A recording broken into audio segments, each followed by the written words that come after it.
Apocalypse Regression, Book 2. Written by Charles Dean and R.A. Mejia. Performed by Daniel Wisniewski and Elizabeth Plant.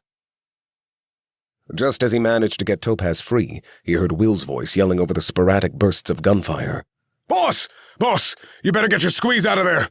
I can't hold them off much longer, and the mage is about to— Fire suddenly engulfed the entire car, singeing and burning Nick's clothes as he pulled Topaz from the vehicle. The two of them were thrown back as the car then exploded in a giant ball of flames under the heavy torrent of fire the mage was calling down upon it. The explosion hadn't killed Nick, but it had incinerated much of his clothing and left him covered in burns. Topaz had fared just as badly. She and Nick crawled across the hard, coarse asphalt toward the fields.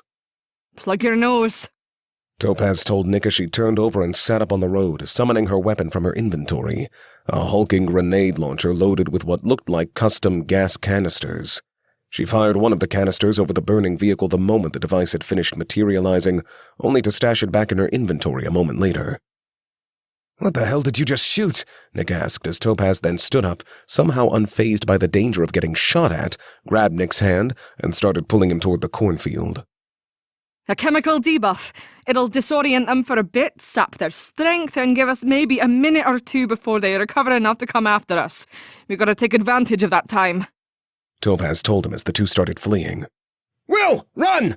Nick shouted as he followed after Topaz. The three ran full tilt across the two-lane road and over a wood fence into a field of tall cornstalks, Nick and Topaz screaming at Will to run faster. Their pursuers followed close behind, shouting in Russian and firing into the air, their bullets tearing through the corn and husks as they sent vegetable debris flying with every shot.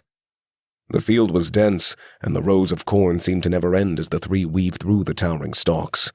Nick felt like a rat in a maze desperately searching for an escape route. Nick heard more shouting in Russian behind them, and he glanced back to see two of the men from the SUV sprinting after them with their rifles at ready.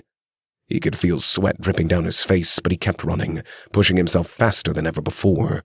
He felt as if he had been running forever when finally they reached the end of the rows of corn. Where do we go now? Will asked, bleeding from a wound on his scalp, wheezing and looking around desperately for an escape route while Topaz frantically watched for any signs of pursuit.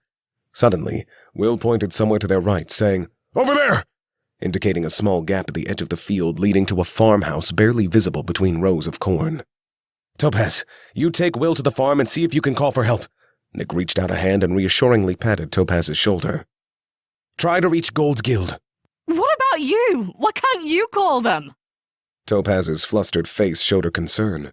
Nick glanced back in the direction where bursts of gunfire still sounded behind them.